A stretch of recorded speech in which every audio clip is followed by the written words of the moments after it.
I'm in support. Thank you. Thank you. Mr. Richardson, you have up to 5 minutes. Yes, excuse me. My name is Spencer Richardson, and I'm here on behalf of Ballotpedia.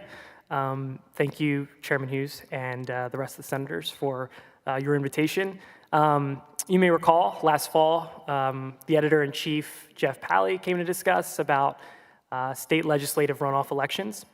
Today, I'm excited to switch gears a little bit and talk about these Texas voter turnout in non-November elections. I will specifically be using data from 2010 to November of 2024.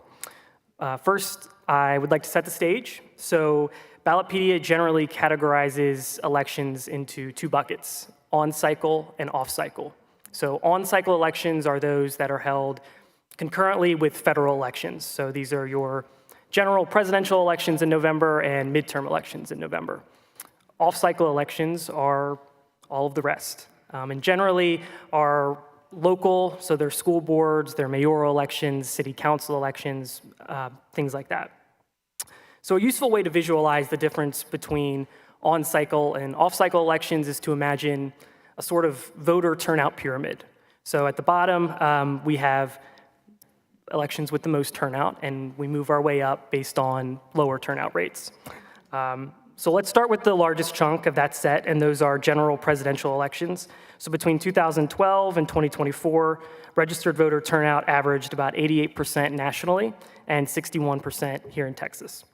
If we move up the pyramid, we have midterm election turnout, which tends to draw a smaller turnout than presidential elections. And between 2010 and the 2022 midterms, an average of 72.5 registered voters turned out nationally and 42.6% turned out in Texas.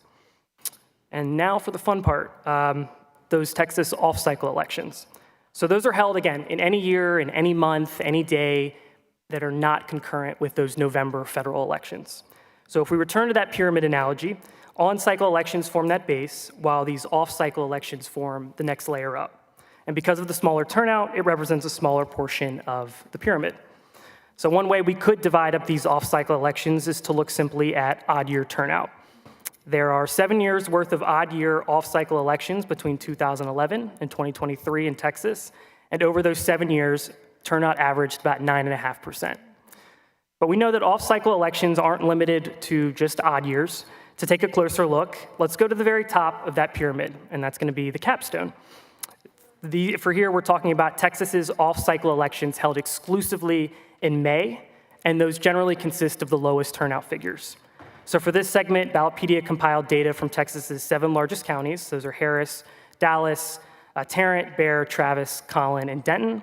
And together, those counties are home to about 15 million people, so roughly half of the state's total population.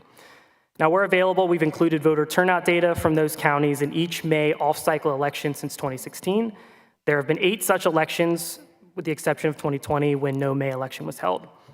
I want to provide just a brief snapshot of what the data presents across those 7 counties over the 8 elections. And that is, first, across all May off-cycle elections, the average voter turnout is 8.3%. Most recently, the May 2024 election saw a voter turnout of 6.1%. Harris County averaged the lowest turnout across the 8 May elections at 4.8%, and Travis County averaged the highest turnout at 11.3%. 2016 saw the lowest average turnout at 5.1%, and 2021 saw the highest average turnout at 13.6%. So that's sort of the turnout range that we're looking at across these 7 counties. I look forward to answering any questions that you may have on behalf of myself and Ballotpedia. Thank you very much for your time, Senators. Thank you.